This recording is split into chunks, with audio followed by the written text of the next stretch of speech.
Howdy, folks. Check that thing out. Yeah, what's that thing? Well, I'm clearing out a Guardian farm here. Clearing out an ocean monument here to make a Guardian farm.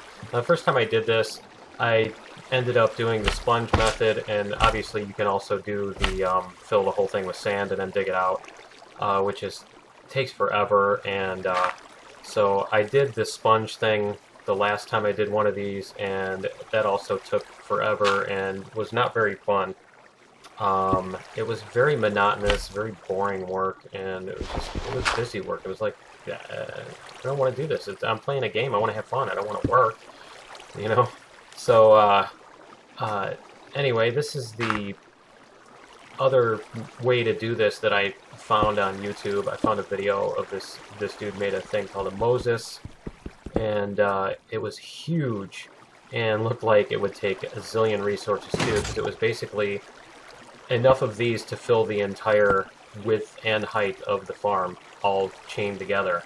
And obviously you've got to have all the extra. There it goes. That's pretty cool. So anyway, you've just got to have all the extra stuff to chain them together too, as well as all the stuff you needed here. So I decided, this was pretty early on in my game too.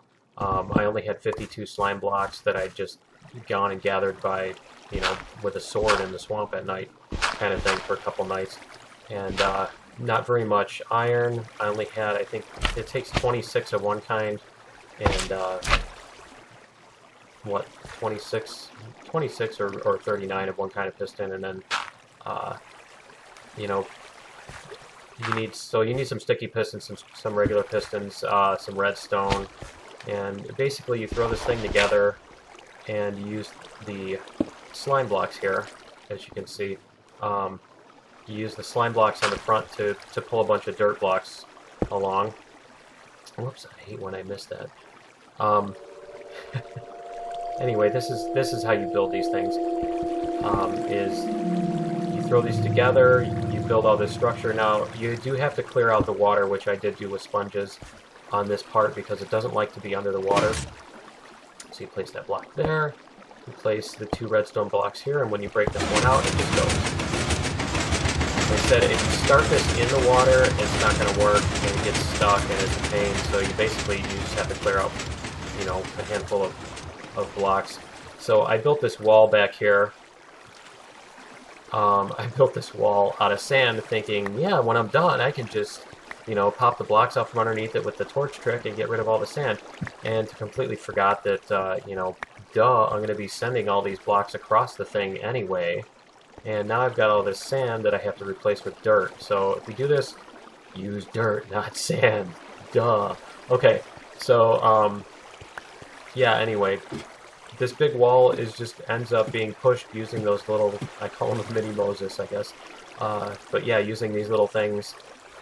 All the dirt gets scooted across, it breaks the source blocks and doesn't give them enough room to come back. You're not surrounded on each side, and clears them out. So then when you're done with that, obviously you gotta pick up your pieces on the other side and come back to rebuild another row of them. But it's nice that you don't have to have so many resources, and it also kind of breaks up the monotony of you're not doing the same thing over and over and over to do this. So this took me, it still takes a while, but it's not as much of a grind, and honestly I don't know if I'm going to do another Guardian farm again, because they are just way too much work, and there's not yet a good shortcut for doing them. So, maybe somebody will come up with something else, or maybe a new block or trick will be added, something that can be taken advantage of in Minecraft to make this process faster. But for right now, it's a little tedious. And yeah, every once in a while they do break anyway. So if they do, you put the block on there in the middle and re-break it. And hopefully, yeah, it didn't look like it stuck to anything. Every once in a while I'll forget and put a slime block in the wrong spot and it sticks to another piece of dirt. So, but there you go.